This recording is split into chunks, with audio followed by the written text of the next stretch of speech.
Have you ever wondered why some men, no matter how powerful, composed, or emotionally distant, suddenly find themselves unraveling in the presence of a particular kind of woman? Not the loudest in the room, not the most physically stunning, but something in her silences him. Something in her gaze disturbs the walls he built. She speaks less, yet her essence echoes through the chambers of his mind like a forgotten prayer. He walks away, but never fully leaves. His body exits, but his soul lingers. This is not infatuation. This is not mere attraction. This is a spiritual web, a quiet magnetic force spun not with manipulation but with presence, a presence that activates his anima, the feminine image embedded in his unconscious. Jung spoke of this, the anima as the archetypal mirror of a man's soul. She does not belong to him, but when he meets a woman who embodies its image, he is drawn in like a moth to an ancient flame. And here she stands, not chasing, not needing, not seducing in the traditional sense. She is rooted, perhaps even scarred. But her scars shine like stained glass in the sun. They don't scream, they shimmer. And in her stillness, in the way she carries the weight of what she's endured without bitterness, something ancient inside him begins to stir. It is not love, not yet. It is recognition. At first, he resists. His ego, which for years has survived by conquest and control, begins to tremble.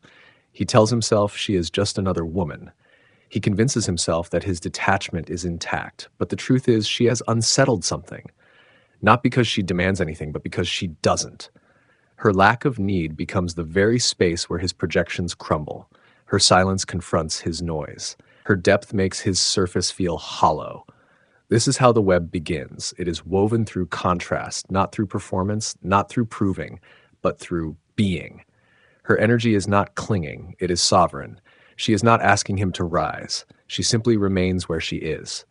And the more she stays still, the more he feels the ground shift beneath him. Because this web is not made of threads he can cut. It's made of the truths he has never dared to face. The parts of himself he disowned long ago are now staring back at him through her calm defiance. She mirrors his unlived life. The part of him that aches to feel, to surrender, to belong, not to another person, but to his own soul. And so he hovers around her, disoriented, agitated, hungry for her energy, but terrified of its implications. Because to fully enter her world, he must abandon the fortress of his persona. He must lay down his armor, not for her approval, but for his own healing. Some men never make it through. They retreat. They label her too much, too intense, too mystical. But others, those who are ready, begin a descent, a spiritual undoing. This is not about becoming hers. This is about becoming his.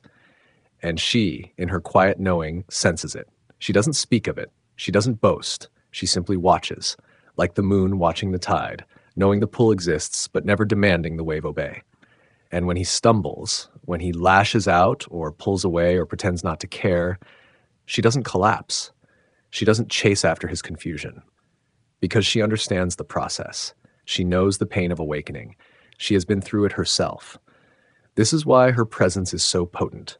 She is not reacting to his projections. She has burned through her own, and in doing so, she becomes the mirror of the feminine soul he never understood he was seeking. He may tell himself he's in control, that he's unaffected, that he can leave at any time. But when a man is trapped in a spiritual web, it is not his body that's ensnared. It is his psyche. His dreams shift, his desires change. He finds himself longing not for possession, but for peace, not for dominance, but for meaning. And still, she does not reach for him, because she knows, if he is meant to rise into her orbit, he will. And if not, she will let him fall away. For the web she weaves is not a trap of manipulation. It is a mirror of truth, and truth cannot be forced. And so the spiral deepens. What began as fascination now threatens the very scaffolding of his inner world. He thought he could flirt with her mystery and remain untouched, thought he could linger in her presence without consequence. But he didn't understand.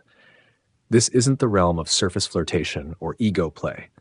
This is sacred ground, and once his soul steps into her field, it is marked. He might attempt to intellectualize it, rationalize her pull, categorize her like the others. He may even flee into distractions, new women, louder crowds, temporary highs, but nothing feels the same, because once the anima is awakened, nothing else will suffice. Jung wrote that the anima is the portal to the unconscious, the bridge between the ego and the self. and once it has been stirred, the psyche begins its revolt against the false life. The woman, without fully knowing it, becomes the symbol of this revolt. She is the call to depth. She is the siren of his shadow, not to destroy him, but to deliver him. She draws out the boy in him who was never seen and the king who's been asleep for far too long. And because she does not try to heal or fix him, he feels both exposed and safe, terrified and alive.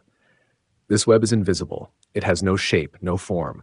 It is made of energetic threads woven through her restraint, her wisdom, her pain transformed into power. She does not seduce. She allows.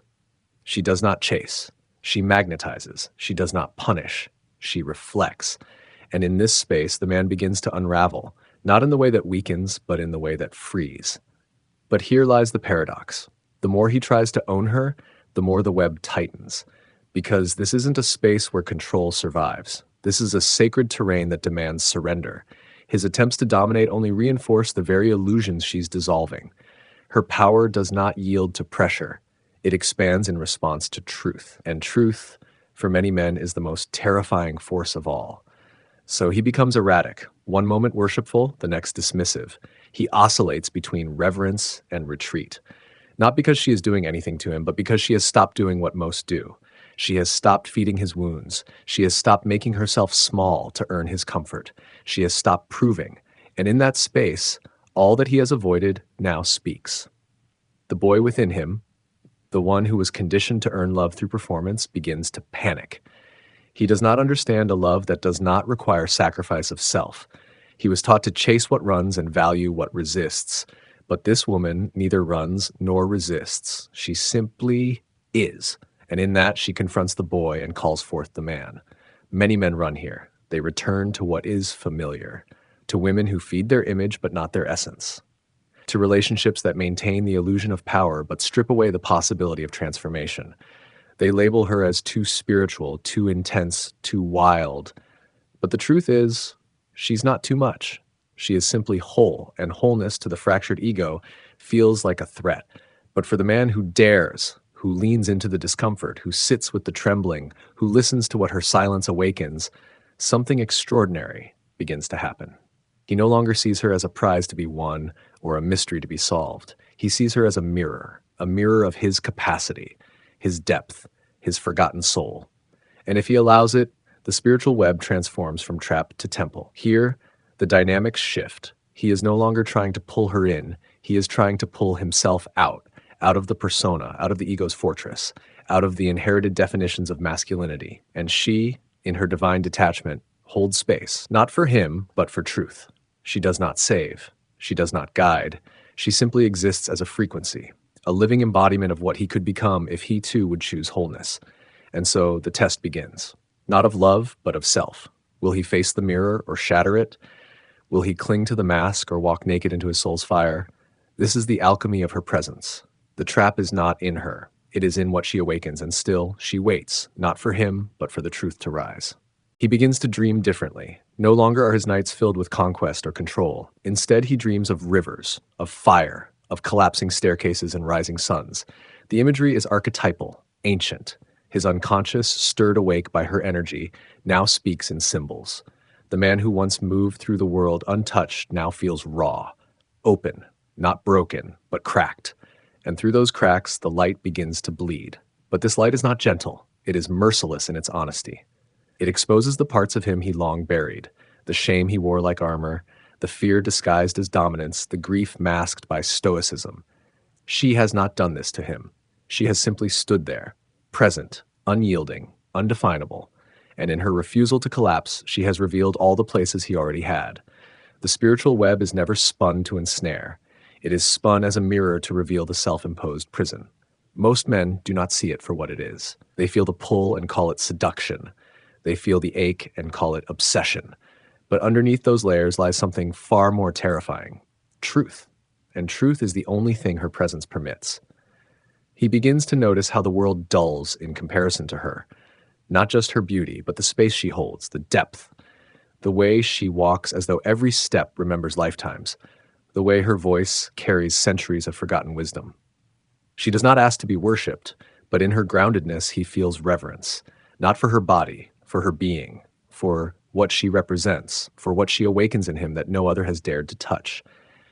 And yet, the more he reaches to possess her, the further she drifts, not physically, but energetically, because she cannot be held by hands that still tremble with entitlement.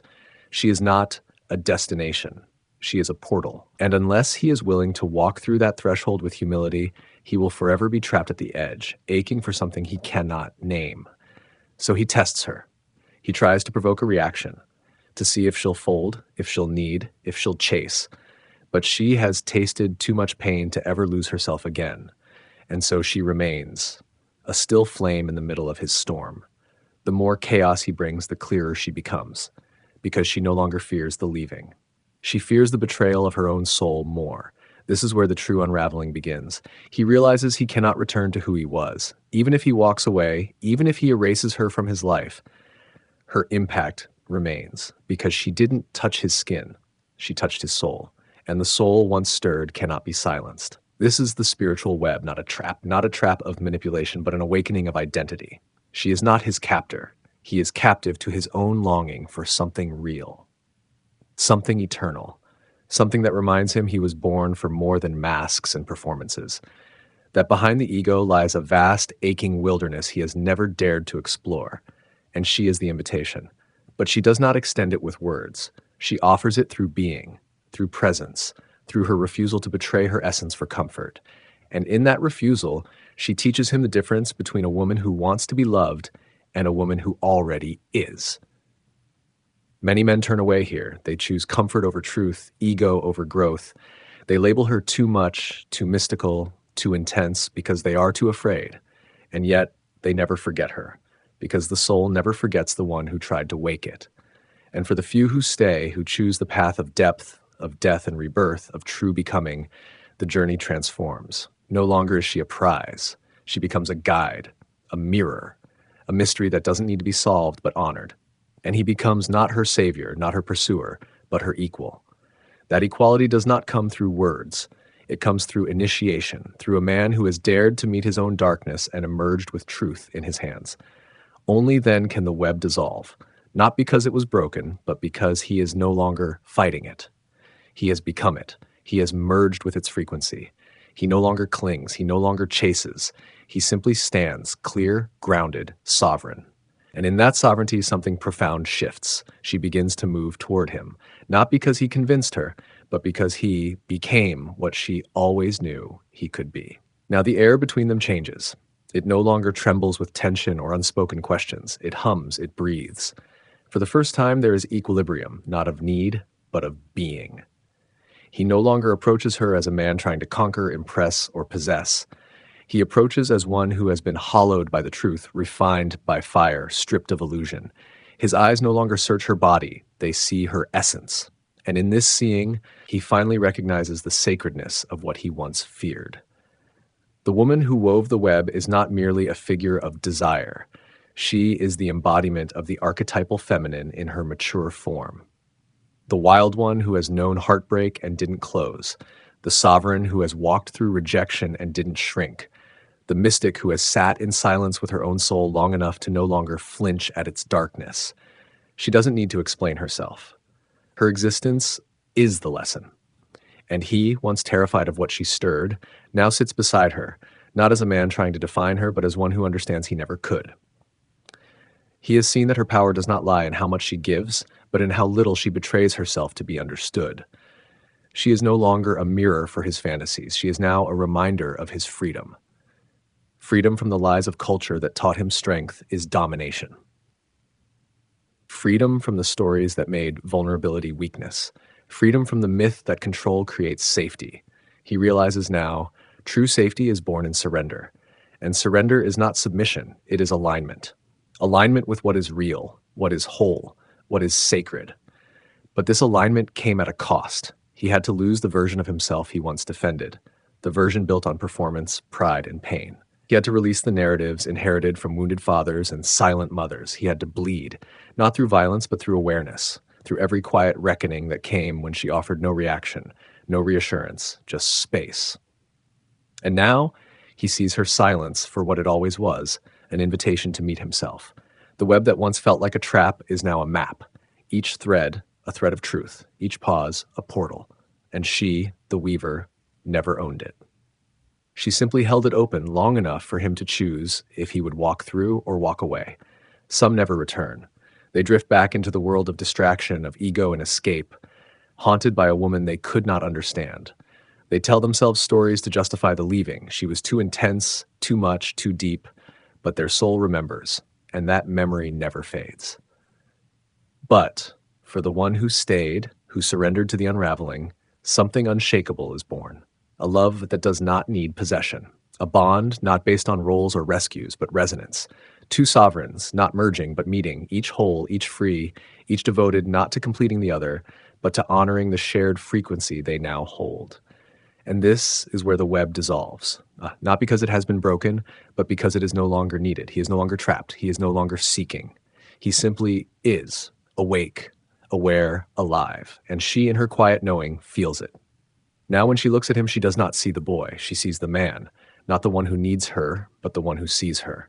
And in that moment, her body softens, not in submission, but in recognition.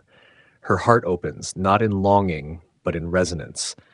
And together they exist not as halves seeking to become whole, but as mirrors of wholeness itself. There are no promises spoken, no fantasies clung to, only presence, only truth, and from that space all things can rise. The trap was never in her.